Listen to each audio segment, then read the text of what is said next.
नमस्कार विद्यार्थी मित्रांनो, येत्या 11 फेब्रुवारीपासून 12वीची परीक्षा सुरू होत आहे। या परीक्षेच्या निमित्तानं इंग्रजी विषयाचा पेपर हा सगळ्यात सुरुवातीला म्हणजे पहिल्याच दिवशी असतो। खऱ्या अर्थाने पेपरचं टायमिंग आपलं 10:30 ते 2:10 हे इंग्रजी विषयाचं असेल आणि ज्यावेळेस आपण परीक्षेला सामोरं जातो किंवा इंग्रजी विषयाला पेपरला कसं सामोरं जावं या संदर्भात आपण आज चर्चा करणार आहोत। तर ज्यावेळेस आपण परीक्षेला इंग्रजी विषयाच्या पेपरला सामोरे जातोय त्यावेळेस आपल्यासमोर परीक्षेची पूर्वतयारी संदर्भात काही गोष्टी आपल्यासमोर येतात। परीक्षेची पूर्वतयारी तर आपल्याला करायची आहेच, पण सगळ्यात सुरुवातीला आपल्याला कोणत्या गोष्टी आहेत त्या आपल्या आत्मसात केल्या पाहिजेत। सगळ्यात पहिली गोष्ट आहे ती आत्मविश्वास म्हणजे कॉन्फिडन्स। कॉन्फिडन्स शिवाय तुम्ही एक पाऊलही पुढे जाऊ शकत नाही, ही गोष्ट नीट लक्षात ठेवा। म्हणजे कॉन्फिडन्स आपल्यामध्ये असायला हवा। आणि सगळ्यात पहिली गोष्ट सांगतो की प्रिपेअर युअरसेल्फ। ज्यावेळेस तुम्ही परीक्षेला जाणार आहात आणि परीक्षेची तयारी करणार आहात त्याच्या अगोदर तुम्हाला स्वतःला तयार करायचंय। म्हणजे स्वतःची तयारी फिजिकली आणि मेंटली तुम्ही तयार व्हा। त्याच्यासाठी प्रिपेअर युअरसेल्फ, तुम्ही स्वतःला तयार करा। त्याच्यानंतर number 2, just check and think yourself. काय करा की जस्ट फक्त तुम्ही काही गोष्टी चेक करा आणि विचार करा। तुम्ही स्वतः विचार करा। आलं लक्षात? तर या गोष्टी तुम्ही चेक करा, विचार करा त्या संदर्भात। म्हणजे आपल्याकडे काय कमी आहे, कुठल्या गोष्टींची गरज आहे, परीक्षेला जाताना कोणत्या गोष्टी आपल्याजवळ असायला हव्यात या संदर्भात तुम्ही एक चेकलिस्ट काढा आणि पुन्हा त्याच्यावरती विचार करा, थिंक करा की मी कितपत तयार आहे। ओके, कारण परीक्षेला जायचं आहे, थोड्या वेळानंतर तुमचा पेपर असणार आहे आणि त्या पेपरला तुम्ही सामोरे जाताय त्यावेळेस तुमच्याकडे ह्या दोन गोष्टी चेकलिस्ट आणि थिंक लिस्ट तुमच्याकडे पाहिजे। नंबर 3 जो आहे की सेट युअरसेल्फ फॉर 3 आवर्स। तुम्हाला फक्त 3 तास नाही, 3 तास तर पेपर लिहायचा आहे, परंतु तुम्हाला 3 तास आणि 60 मिनिटे वर्गात बसायचं आहे। पेपर तुमचा अर्धा तास आधी सुरू होणार आणि 10 मिनिटे उशिरा सुटणार आहे। म्हणजे 10 मिनिट एक्स्ट्रा बोर्डाने तुम्हाला वाढवून दिलेले आहेत। तर तुम्ही स्वतःला सेट करा की मी 3 तास बसेल, 3 तास बसल्यानंतर मी फक्त पेपर लिहायलाच बसेल या उद्देशाने तुम्ही पेपर लिहायला बसा। चौथा मुद्दा असा आहे की glance at the activity sheet format आणि इंडेक्स। इंडेक्स म्हणजे टेक्स्टबुकचा इंडेक्स, जी अनुक्रमणिका आहे तुमच्या इंडेक्सची ती एकदा आढावा घ्या सकाळी उठल्यानंतर। म्हणजे सकाळी तुम्ही ज्यावेळेस पेपरला जाणार आहे त्याच्या पूर्वी तुम्ही अनुक्रमणिका पहा। त्या अनुक्रमणिकेवरती कुठल्या प्रकरणाची कुठल्या लेसनची आम्ही तयारी केलेली आहे हे बघा आणि ऍक्टिव्हिटी शीट एकदा चेक करायला विसरू नका। कारण क्वेश्चन 1, क्वेश्चन 2, क्वेश्चन 3, क्वेश्चन 4 आणि क्वेश्चन 5 हे ऍक्टिव्हिटी शीट फॉर्मॅटमध्ये दिलेले आहेत आणि ठरलेले की कुठल्या क्वेश्चन मध्ये काय विचारणार आहेत हे ऑलरेडी ठरलेलं आहे। त्यामुळे ह्याची जर काही तुम्हाला 50% गोष्टी आधी माहिती होतात ऍक्टिव्हिटी शीटमुळे आणि त्याच्यामुळे त्याच गोष्टीची परत एकदा तपासणी करून बघा, हे तुमच्यासाठी खूप फायदेशीर असणार आहे। त्यानंतर find what is easy to me. आणि ज्यावेळेस तुम्ही ऍक्टिव्हिटी शीट बघता, ज्यावेळेस तुम्ही इंडेक्स बघता, त्यातून शोधा की ह्यातलं नेमकं इझी काय आहे, ह्यातलं सोपं कुठलं आहे जे मला जमतं, ह्यातलं सोपा भाग कोणता आहे ह्याचा अभ्यास तुम्ही करा, हे एक महत्वाचं आहे। त्याच्यानंतर 6वा मुद्दा आहे की कीप युअर माइंडसेट पॉझिटिव्हली। तुमचा माइंडसेट जो आहे तो पॉझिटिव्ह राहा, सकारात्मक दृष्टीने तुम्ही विचार करा, फक्त सकारात्मकपणे। 7वा आहे बी हॅपी, आनंदी राहा विदाउट अंडर प्रेशर। कुठलंही प्रेशर डोक्यावरती न घेता तुम्हाला परीक्षा गृहात प्रवेश करायचा आहे। तुम्हाला सोडवायला आलेले तुमचे आई वडील पालक जे असतील ते सुद्धा आनंदाने घरी वाट बघत बसले पाहिजे, कारण पेपर सुटल्यानंतर आनंदानेच त्यांना भेटा की त्यांच्यावरती बर्डन लावू नका की तुम्ही तणावामध्ये आत गेलेला आहे, अभ्यास झाला नाही, नसेल झाला नसू द्या, पण पेपर ज्यावेळेस समोर येतो त्यावेळेस आपल्याला सगळ्या गोष्टी आत्मसात होतात आणि लक्षात येतात की काय सोपं आहे, मी केलेला अभ्यास आलेला आहे। त्यानंतरचा पॉइंट सेट युअर टार्गेट। तुमचं टार्गेट काय आहे की तुम्हाला 90 मार्क मिळवायचे किंवा 80 मार्क मिळवायचे हे नाहीये। तुमचं टार्गेट काय आहे? टार्गेट आहे की सगळा पेपर व्यवस्थित कंप्लीट करणे आणि अॅक्युरेटली लिहिणे आणि ते सगळं कोणावर सोडून द्या, देवावरती सोडून द्या, मला मार्क मिळतील, मी पेपर चांगला लिहिला आणि मला मार्क मिळणारच, हे लक्षात ठेवा। आता दुसरी गोष्ट, पेपर लिहिताना think English is so easy and I can crack it. ह्या गोष्टी तर हा एक मुद्दा आहे की सकाळपासून पेपरच्या दिवशी फक्त इंग्रजीमध्येच विचार करा, इंग्रजीमध्ये सगळ्या गोष्टींचा विचार करा, जेणेकरून तुमचा माइंडसेट इंग्लिशसाठी डेव्हलप होईल आणि एक्झाम क्रॅक करण्याचा प्रयत्न करा। ओके, काय करा? एक्झाम क्रॅक करण्याचा प्रयत्न करा। ही गोष्ट तुम्ही लक्षात असू द्या। आणि एक्झाम ज्यावेळेस तुम्ही क्रॅक करता त्यावेळेस तुम्हाला सगळ्या गोष्टी ऑटोमॅटिकली तुमचा कॉन्फिडन्स लेवल लो होईल. आणि इंग्लिश हे इझीच आहे, आलं लक्षात. इंग्लिश पूर्णपणे इझी आहे, त्यामुळे पेपर लिहिताना तुम्ही स्पेलिंग मिस्टेक आणि सेंटेन्स मिस्टेक टाळा, कारण त्याच्यामुळे तुमचे मार्क जाण्याची शक्यता असते. त्यानंतर चूज व्हॉट टू सॉल्व्ह. ज्यावेळेस तुम्ही परीक्षागृहात गेला, क्वेश्चन पेपर हातामध्ये आला, क्वेश्चन पेपर एकदा चाळल्यानंतर ऑटोमॅटिक तुमच्या लक्षात येईल. काय लक्षात येईल की कुठलं सोपं आहे आणि मला अगोदर काय सोडवायचं आहे. ओके, ह्या गोष्टी आहेत, म्हणजे या गोष्टींचा आपल्याला विचार करायचा आहे. त्याच्यानंतर एक गोष्ट मी तुम्हाला सांगावीशी वाटते, confidence. Confidence is an easy way to fight with anything. आत्मविश्वास आपला अशी एक गोष्ट आहे जी कुठल्याही अडचणीवरती तुम्हाला सहजपणे मात देऊ शकते, फाईट करू शकते. ओके, त्यानंतर आता पाहूया एचएससी बोर्ड फेब्रुवारी 2024. फेब्रुवारी 2024च्या एचएससी बोर्डामध्ये ऍक्टिव्हिटी शीट फॉर्मॅट जे आहे त्याच्यामध्ये class 12 art science and commerce college HSC board फेब्रुवारी 2024 ऍक्टिव्हिटी शीट जर आपण बघितलं, थोडक्यात आपल्याला ते पाहावं लागणारच आहे की उदाहरणार्थ ऍक्टिव्हिटी शीट मधलं बघाच, पण इंडेक्स ज्यावेळेस आपण बघूया थोडक्यात इंडेक्स, की तुमचा सेक्शन 1 ते सेक्शन 4 टेक्स्टबुक 12चं टेक्स्टबुक जर तुम्ही पाहिलं त्याच्यामध्ये अनुक्रमणिका बघितली तर एकूण सेक्शन 8 आहे, सेक्शन 4 आहे, 4 सेक्शन मध्ये 8 प्रोज आहेत. ओके, या 8 प्रोज मध्ये तुम्हाला नेमकं काय करायचं आहे. ओके, तुम्हाला नेमकं काय करायचं आहे 8 प्रोज मध्ये, आलं लक्षात. 1 ते 8 प्रोज, 1 ते 8 प्रोज पैकी आता 77 पानांचं ते सेक्शन 1 आहे, त्याच्यापैकी फक्त एकच पॅसेज तुम्हाला परीक्षेला विचारला जाणार आहे. कुठला? एकच पॅसेज असणार आहे. तर तो एक पॅसेज तुम्ही ज्यावेळेस लिहिताय त्यावेळेस तुम्हाला त्या पॅसेजवरती आधारित क्वेश्चन सोडवायचे. म्हणजे याच्या तयारीमध्ये तुम्ही टाइम घालवू नका. आता हे 17-18 दिवस इथून पुढे आहे तुमच्याकडे, परंतु सेक्शन 1 साठी तुम्ही कमी वेळ घ्या. ओके, कारण ह्याच्यावर एकच पॅसेज विचारला जाणार आहे आणि क्वेश्चन 2 मध्ये जो अनसीन पॅसेज विचारला जातो तो सुद्धा तुम्हाला विचारला जातो, परंतु तो अनसीन ऍज अन अनसीन तुम्ही सोडवता. म्हणजे कुठल्या टेक्स्टबुक मध्ये तर तुमच्या टेक्स्टबुक मध्ये नसतानाही तुम्ही ती सोडवता. तसाच प्रॅक्टिस करा आणि हा क्वेश्चन नंबर 1 मधला टेक्स्टबुकवरचा पॅसेज सोडवण्याचा प्रयत्न करा. त्याच्यानंतर सेक्शन 2 जो आहे तो पोएट्रीचा आहे. 2.1 to 2.8 8 पोएम आहे total. Song of the open road असेल, इंडियन व्हिवर्स असेल, इंच फ्रॉक असेल, have you heard new tomorrow असेल, फादर रिटर्निंग होम असेल, मनी असेल, शी वॉक्स इन ब्युटीची पोएम असेल, और स्मॉल टाउन अँड रिव्हर्स असेल. तर ह्या 8 पोएम पैकी तुम्हाला क्वेश्चन नंबर 3 मध्ये विचारला जाणार आहे. तर क्वेश्चन नंबर 3 मध्ये तुम्हाला क्वेश्चन नंबर 3A मध्ये तुम्हाला ऍक्टिव्हिटीज बेस्ड क्वेश्चन असणार आहे आणि क्वेश्चन नंबर 3B मध्ये तुम्हाला अप्रिसिएशनचा क्वेश्चन असणार आहे.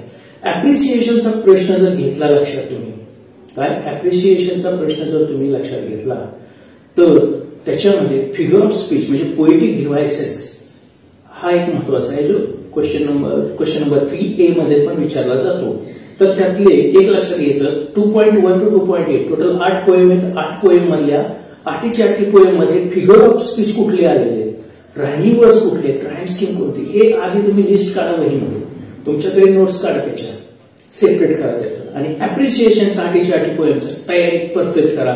तुम्ही कुठली जरी पोएम आली क्वेश्चन नंबर 3A मध्ये जरी आली आणि B मध्ये जरी आली तरी तुम्ही सहजपणे ती सोडवू शकाल.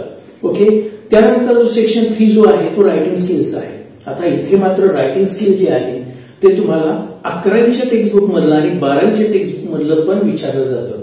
आणि ह्याच्या व्यतिरिक्त स्पीच रायटिंग आणि रिपोर्ट रायटिंग हे एक्स्ट्रा आहे जे तुमच्या टेक्स्टबुक मध्ये नाहीये ते विचारलं जातं. म्हणजे समरी रायटिंग तुम्हाला माहिती क्वेश्चन नंबर 2B मध्ये विचारलं जातं. एक तुमच्यावर सारांश लिहायचा आहे. जो अनसीन पॅसेज दिलेला आहे क्वेश्चन नंबर 2 मध्ये त्यातून समरी रायटिंग तुम्हाला सोडवायची आहे. त्याच्यानंतर माइंड मॅपिंगची ऍक्टिव्हिटी, माइंड मॅपिंग तुम्हाला क्वेश्चन नंबर 2C मध्ये माइंड मॅपिंग विचारलं जातं. नोट मेकिंग विषयी एकही प्रश्न आतापर्यंत आलेला नाही. बघा तुमच्या 12वीच्या पुस्तकामध्ये सेक्शन 3 मध्ये तिसरा जो टॉपिक आहे तो नोट मेकिंगचा आहे.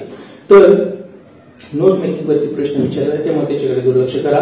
3.4 आहे statement of purpose. Statement of purpose तो क्वेश्चन नंबर रायटिंग स्किल मध्ये विचारलं जातं की SOP रायटिंग जो तुम्हाला आहे. ड्राफ्टिंग व्हर्च्युअल मेसेज विचारला जाईल तो पण क्वेश्चन नंबर जो आहे तो पुढे ऍक्टिव्हिटी शीट आपण बघणारच आहे, त्याच्यामध्ये डिटेलमध्ये आहेच. ग्रुप डिस्कशनचे एक क्वेश्चन आहे.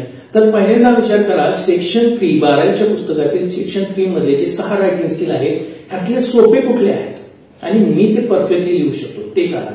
त्यानंतर आणखी जर विचार केला तर 11वीच्या पुस्तकामध्ये सुद्धा सेक्शन 3 मध्ये रायटिंग स्किल आहे. त्याच्यामध्ये एक्सपान्शन ऑफ आयडिया आहे, ब्लॉग रायटिंग विचारलं जातं, ईमेल रायटिंग आहे, इंटरव्ह्यू विचारला जातो, फिल्म रिव्ह्यू विचारलं जातं आणि आर्ट ऑफ कंपेअरिंग सुद्धा विचारलं जातं.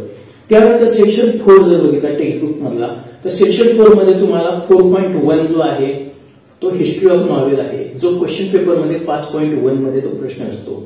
4.2 आहे टू सर्व विथ लव्ह, हे एक नॉवेल आहे, ते तुम्हाला 5.2 मध्ये क्वेश्चन पेपर मध्ये आहे. 4.3 मध्ये तुम्ही around the world in 18 days आहे, तो क्वेश्चन नंबर 5 सी मध्ये विचारला जातो. 4.4 द साइन ऑफ 4 जो आहे तो क्वेश्चन नंबर 4 मध्ये तुम्हाला विचारलं जातं. तर या पद्धतीने तुम्हाला ऍक्टिव्हिटी शीट्स आहेत आणि त्या पद्धतीने तुम्ही त्याची तयारी करू शकता. त्यानंतर आहे सेक्शन 1 जो आहे तो प्रोज. आता ऍक्टिव्हिटी शीट कडे बघितलं तर सेक्शन 1 प्रोज जो आहे तो 34 मार्काचा आहे. प्रोज हा reading of comprehension, language study, summary आणि माइंड मॅपिंग, म्हणजे क्वेश्चन नंबर 1 आणि 2 हे दोन्ही प्रोज सेक्शन मध्ये येतात. ऍक्च्युअली क्वेश्चन नंबर 1 हा 16 मार्काचा आहे आणि क्वेश्चन नंबर 2 जो आहे तो 18 मार्काचा आहे. तर त्या दृष्टीने तुम्हाला तिथे क्वेश्चन्स असतात. त्यानंतर सेक्शन 1 मध्ये क्वेश्चन नंबर 1A मध्ये जर विचार केला तर क्वेश्चन नंबर 1A मध्ये read the extract and complete the activities given below असा क्वेश्चन तिथं असतो. ऍक्टिव्हिटीज असतात, 12 मार्काला आहे. त्यानंतर बी मध्ये क्वेश्चन नंबर 1B मध्ये लँग्वेज स्टडी आहे, do as directed transformation of the sentence. तर डुएस डिरेक्टेड किंवा ट्रान्सफॉर्मेशन ऑफ द सेंटेन्स मध्ये simple, compound, complex sentence, report, direct indirect speech असेल, चेंज द व्हॉइस असेल, टेन्स चेंज असेल, टेन्स संदर्भातला असेल किंवा प्रिपोजिशन असेल, आर्टिकल्स असतील, यासारख्या ग्रामरच्या टॉपिकवरती तुम्हाला प्रश्न विचारला जातो त्या ठिकाणी. त्यानंतर B2 जो आहे तो स्पॉट द एरर असतो. स्पॉट द एरर म्हणजे काय? तर स्पॉट द एरर म्हणजे एखादं सेंटेन्स दिलेलं असतं त्याच्यामध्ये कुठेतरी एक एरर केलेली असते, चूक केलेली असते. आता ती एरर नेमकी कशाची असते? एकतर टेन्सची असते किंवा एकतर वर्बची असते. लक्षात ठेवा, टेन्स किंवा वर्ब याच्यामध्ये त्या सेंटेन्समध्ये चूक केलेली असते. ओके, तर त्या पद्धतीनं किंवा appropriate use of the vocabulary ही त्याची चूक असते. तर ती तुम्हाला फाइंड आउट करायची असते 1 मार्काला. अशा पद्धतीने क्वेश्चन नंबर 1 आहे. ओके, त्यामुळे जसे की तुम्ही अनसीन पॅसेज क्वेश्चन नंबर 2 मधला सोडवता, क्वेश्चन नंबर 2 मध्ये सुद्धा read extract and complete the activities given below हा 12 मार्काचा आहे. जसं अनसीन सोडवता तसंच सीन ही तुम्ही सोडवू शकता, तेवढा कॉन्फिडन्स तुमच्याकडे आहे. जसं की ऍक्टिव्हिटीज A1 मध्ये ग्लोबल अंडरस्टँडिंगची ऍक्टिव्हिटी, A2 मध्ये कॉम्प्लेक्स फॅक्च्युअलची ऍक्टिव्हिटी आहे, A3 मध्ये interpretation or inference or analysis टाईपचा क्वेश्चन असतो, A4 मध्ये पर्सनल रिस्पॉन्स आहे, A5 मध्ये लँग्वेज स्टडी आहे आणि A6 मध्ये व्होकॅब्युलरीचा प्रश्न आहे. तर बी मध्ये समरी रायटिंग आहे. समरी रायटिंग म्हणजे काय? Write a brief summary of the above extracts with suitable title, okay, with the help of given points. मुद्दे दिलेले असतात आणि क्वेश्चन नंबर 2A मध्ये जो अनसीन पॅसेज आहे त्या पॅसेजवरती आधारित तुम्हाला समरी रायटिंग करायची, हे लक्षात असू द्या. त्यानंतर क्वेश्चन 2C माइंड मॅपिंग आहे की तुम्हाला कुठल्याही माइंड मॅपिंग, एखादी फ्रेम, एखादी डिझाईन तुम्हाला बनवायची आहे तुमच्या आयडियाज, थॉट आणि कॉन्सेप्ट वरती आणि develop for the given topic. Okay, त्यानंतर आहे सेक्शन 2 पोएट्री. पोएट्री जे आहे अत्यंत इम्पॉर्टंट टॉपिक आहे. पोएट्री आणि सोपा पण आहे लिहायला. तुम्हाला पोएट्री आवड वाटत असतील पण पोएट्री आणि अप्रिशिएशन खूप सोपं आहे. 14 मार्काला विचारलं जातं. क्वेश्चन 3A मध्ये ऍक्टिव्हिटीज विचारल्या जातात 10 मार्काला. त्यामध्ये एक स्टांजा असतो 10 ते 15 ओळीचा. त्याच्यामध्ये A1 ग्लोबल अंडरस्टँडिंगची ऍक्टिव्हिटी असते, A2 मध्ये इंटरफरन्स, इंटरप्रिटेशन, अनालिसिस टाईपचा क्वेश्चन तिथे विचारला जातो ऍक्टिव्हिटीज. A3 मध्ये पर्सनल रिस्पॉन्स आहे, A4 मध्ये पोएटिक डिव्हाइसेस आहेत आणि A5 मध्ये क्रिएटिव्हिटी आहे. क्रिएटिव्हिटी म्हणजे तुम्ही 2 ते 4 ओळी स्वतःच्या इंग्लिशमध्ये कविता तयार करा. तुम्हाला कविता तयार करायचा जर छंद असेल तर तुम्ही सहजपणे हा A5 ऍक्टिव्हिटी 2 मार्काची सोडू शकाल की एक इंग्लिशमध्ये 4 ओळीची एक स्टांजा तयार करायचा स्वतःच्या मनाने, अशा स्वरूपात आहे. त्यानंतर क्वेश्चन नंबर 3B मध्ये अप्रिशिएशन येतं, अप्रिशिएशन ऑफ द पोएम. इथे एक सेपरेट पोएम विचारली जाते 10 ते 15 मार्काला. अबाउट द पोएम, टायटल आणि पोएट या 3 गोष्टीवरती तुम्हाला अभ्यास करावा लागेल. थीम म्हणजे सेंट्रल आयडिया, 1 ते 8 पोएमची सेंट्रल आयडिया सगळी बाजूला करणं किंवा कुठल्या कशावर आधारित आहे पोएम ती. त्यानंतर poetic style, language, figure of speech, poetic devices. आता पोएटिक डिव्हाइस एक महत्वाचा आहे. 1 ते 8 पोएम मधले सगळे पोएटिक डिव्हाइसेस तुम्ही शोधून बाजूला काढा, फिगर ऑफ स्पीच काढा, रायमिंग वर्ड्स काढा, राईम स्कीम काढा. त्यानंतर स्पेशल फीचर्स, कवितेचे स्पेशल फीचर काय असतात हे तुम्हाला लिहायचंय. मेसेज, व्हॅल्यूज, मॉरल, त्या पोएम मधून मेसेज काय मिळाला आणि your opinion about the poem, आणि तुमचं मत त्या पोएम विषयी विचारायचंय. तर पोएट्री सेक्शन हा खूप सोपा आहे, याच्यावरती तुम्ही जास्त भर द्या जरा, कारण याला 14 मार्क आहेत आणि आउट ऑफ मार्क तुम्ही इथे मिळवू शकता. त्यानंतर जो येतो सेक्शन 3 येतो तो रायटिंग स्किल्स येतो 16 मार्काला. ओके, रायटिंग स्किल्स आहे 16 मार्काचा क्वेश्चन आहे. तर त्याच्यामध्ये सुद्धा एकमेकांना आहेत, ABCD असे तुम्हाला विचारले जातात. ए मध्ये ड्राफ्टिंग ऑफ व्हर्च्युअल मेसेज आहे, त्याला ऑर स्टेटमेंट ऑफ पर्पज, त्याला ऑर ग्रुप डिस्कशन. आता या 3 पैकी तुम्ही कुठला लिहाल? मला तर वाटतं की व्हर्च्युअल मेसेज सोपा आहे. थोडक्यात 5 ते 6 मिनिटांमध्ये तो सोडवतो, व्हर्च्युअल मेसेज होतो आणि लगेच त्याची तयारी असेल तुम्हाला. तर ड्राफ्टिंग थोडंसं आहे, लिखाण थोडंसं आहे आणि आउट ऑफ मार्क मिळण्याचे चान्सेस जास्त आहेत. त्यामुळे या 3 पैकी व्हर्च्युअल मेसेज तुम्ही चॉईस करावा. बी मध्ये ईमेल रायटिंग, रिपोर्ट रायटिंग आणि रायटिंग आणि इंटरव्ह्यू. आता ईमेल रायटिंग हा advance level computer right topic आहे. जर तो समजला नसेल तर तो सोडून द्या. आणि रिपोर्ट रायटिंग किंवा इंटरव्ह्यू या दोन्हीपैकी एक आहे. ज्याची क्वेश्चनवरती कमांड आहे, त्याचं ग्रामॅटिकल क्वेश्चन चांगले आहेत, त्यांनी इंटरव्ह्यू रायटिंग, इंटरव्ह्यू क्वेश्चन्स लिहा. किंवा रिपोर्ट रायटिंग ज्याला जमतो 9वी, 10वी, 11वी, 12वी, 9वी पासून तुम्ही रिपोर्ट रायटिंग कसा द्यावा हे लिहिता आले, तेव्हा रिपोर्ट रायटिंग तुमच्यासाठी सोपं असू शकतं. अहवाल लेखन त्याला म्हणतात. त्यानंतर सी मध्ये स्पीच रायटिंग आहे, त्याला वर कम्पेअरिंग आहे, त्याला वर एक्सपान्शन ऑफ आयडिया आहे. आता या तिन्हीपैकी स्पीच रायटिंगला मी तर प्रिफर करेन. स्पीच रायटिंग म्हणजे भाषण, कारण ओरलला तुम्हाला 20 पैकी 10 मार्काला ओरल भाषण द्यायचं, स्पीच द्यायचं आहे आणि कम्पेअरिंग पण करायचं आहे. एक्सपान्शन ऑफ आयडियाज पण आहेत त्या ठिकाणी. स्पीच रायटिंग, कम्पेअरिंग आणि एक्सपान्शन ऑफ आयडियाज मध्ये सुद्धा. तर स्पीच रायटिंग लक्षात त्यामध्ये तर स्पीच रायटिंग निवडा. डी जो आहे तो रिव्ह्यू रायटिंग, ब्लॉग रायटिंग आणि ऍपल रायटिंग. आता या 3 पैकी एक आहे रिव्ह्यू रायटिंग. हा मला माझ्या माहितीप्रमाणे सोपा आणि परिपूर्ण तयारी करून जाणता तयारी करण्याजोगा हा क्वेश्चन आहे. म्हणजे रिव्ह्यू राईट करायचा म्हणजे काय करायचं, तर फिल्म रिव्ह्यू. तुम्हाला तुमच्या आवडीच्या एका फिल्मवरती, चित्रपटावरती तुम्हाला काय करायचंय, फिल्म रिव्ह्यू लिहायचा आहे. रिव्ह्यू लिहायचं म्हणजे काय, फिल्मचं टायटल, फिल्मची स्टोरी, फिल्मचे director, producer, music director, character, hero, heroine, त्यातला मेसेज, त्याची प्लॉट स्टोरी, स्क्रिप्ट रायटर, ह्या सगळ्यांची माहिती तुम्हाला 1-2-3 ओळीमध्ये द्यायची. त्याच्या रिव्ह्यू रायटिंग. इथं कुठलाही टॉपिक असा पिक्चर विचारला जात नाही की ह्याच पिक्चरवरती लिहा. तुम्ही आधी तयारी करा. आपल्या पुढे 15 दिवस आहेत आणि ह्या सगळ्यात सोपा. तुम्ही तयारी केली तर इथं सुद्धा आउट ऑफ मार्क तुम्ही रिव्ह्यूला मिळवू शकता. फिल्म रिव्ह्यू कसा आहे तो बघा. तुम्ही आवडीचा चित्रपट आधी पहा, त्यातून मुद्दे काढा आणि तयारी करा. तर सिंपल आहे. ब्लॉग रायटिंग आणि अपील रायटिंग पेक्षा हा रिव्ह्यू रायटिंग सोपा वाटतो. त्यामुळे अशा पद्धतीने या 4 पैकी ABCD पैकी फक्त एक घ्यायचे. टोटल ए मध्ये 3, बी मध्ये 3, सी मध्ये 3 आणि डी मध्ये 3 असे एकूण 12 टॉपिक आहेत. 12 पैकी 4 घ्यायचे तुम्हाला. ओके. त्यानंतर क्वेश्चन नंबर सेक्शन 4 जो question number 5 literary journal and novel 16 मार्काचा प्रश्न. हा लिटिल बिट डिस्क्रिप्टिव्ह आहे, थोडासा डिस्क्रिप्टिव्ह याच्यामध्ये आहे. पण क्वेश्चन नंबर 5 ए जर घेतला त्याच्यामध्ये history of novel. Okay, history of novel वरती तुम्हाला ऑब्जेक्टिव्ह विचारलं तर मॅच द फॉलोइंग किंवा fill in the blanks, choose the correct option और फाइंड द रायटर्स नेम, अशा स्वरूपाचे तुम्हाला ऍक्टिव्हिटीज विचारले जातात. ऑब्जेक्टिव्ह आहे क्वेश्चन नंबर 5 ए मध्ये ते कुठल्या सेक्शन 4.1 वरती हिस्ट्री ऑफ नॉवेल वरती विचारला जाणारा प्रश्न याच्यामध्ये विचारला जातो त्याच लेसनवरचा. त्यानंतर क्वेश्चन नंबर 5 बी मध्ये सुद्धा तुम्हाला एक प्रश्न याच्यामध्ये विचारला जातो. क्वेश्चन नंबर 5 बी मध्ये की answer in about 50 words to question, म्हणजे 50 शब्दात तुम्हाला आन्सर याचं द्यायचं आहे. म्हणजे हा section 4.2 To Sir with Love हे जे नॉव्हेल आहे त्याच्यावरती तुम्हाला या ठिकाणी बी मध्ये प्रश्न विचारला जातो.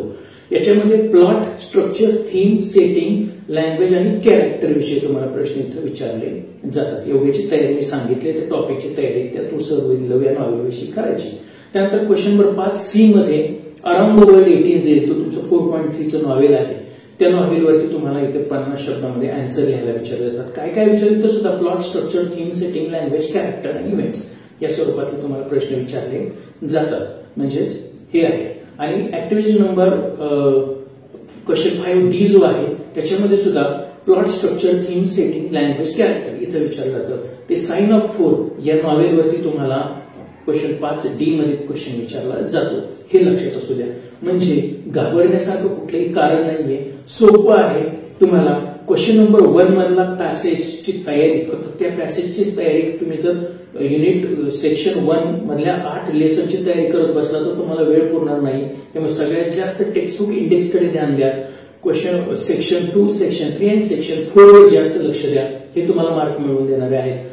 अनसीन पॅसेज जसं सोडवतात तसा टेक्स्टबुकचा पॅसेज तुम्ही सोडवायचा आहे. त्यामुळे त्याच्याकडे जास्त अभ्यास करायला वेळ देऊ नका, कमी वेळ द्या. सगळ्यात जास्त लक्ष द्या रायटिंग स्किलकडे. आणि जो 16 मार्काचा आहे, बऱ्याचपैकी क्वेश्चन 5 मधले BCD जे आहे डिस्क्रिप्टिव्ह, ते 80% मुलं क्वेश्चन सोडवत नाही, ते सोडून देतात ऍक्टिव्हिटीज. पण तसं करू नका, तुमचे मार्क जातात. आणि पोएमविषयीचं सगळे 2 पोएमची तयारी करा. 2 पोएम विचारले जाते, त्यामुळे 8 पोएम करा. 8 पोएमचे अप्रिशिएशन करा. आणि कुठलाही येऊ दे, आपण परफेक्ट असावं, हे लक्षात असू द्या. त्यानंतर थोडंसं डिस्ट्रीब्युशन ऑफ द मार्काविषयी मी बोलतो तुम्हाला, की प्रोज सेक्शन जो आहे तो 34 मार्काला विचारला जातो. पोएट्री सेक्शन 14 मार्काला विचारला जातो. रायटिंग स्किल जे आहे 11वीचं आणि 12वीचं मिळून जे सेक्शन 3 मध्ये येतं ते 16 मार्काला विचारलं जातं. नॉवेल आहे सेक्शन 4, त्याच्यामध्ये 16 मार्क, असे 80 मार्क आहेत. ओरल 20 मार्काचे आहे. ओरल पैकी 10 मार्क तुमच्या रायटिंगला आहेत आणि 10 मार्क तुमच्या स्पीचला आहेत. तुम्ही स्पीच कसं देतात त्याला 10 मार्क आहेत.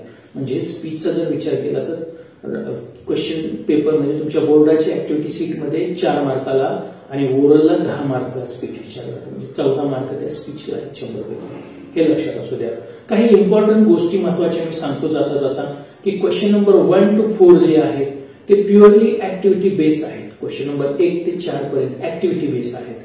ग्रामर ऍक्टिव्हिटीज ही फंक्शनल स्वरूपाची असणार आहे, व्यावसायिक स्वरूपाचं ग्रामर असणार आहे, व्यावहारिक प्रोफेशनल ग्रामर असणार आहे आणि ते ऍक्टिव्हिटी फॉर्मॅट प्रमाणेच असणार आहे. माइंड मॅपिंग मध्ये तुम्ही कुठल्याही प्रकारची डायग्राम काढू शकता. माइंड मॅपिंग मध्ये कुठल्याही प्रकारची डायग्राम तुम्ही काढू शकता.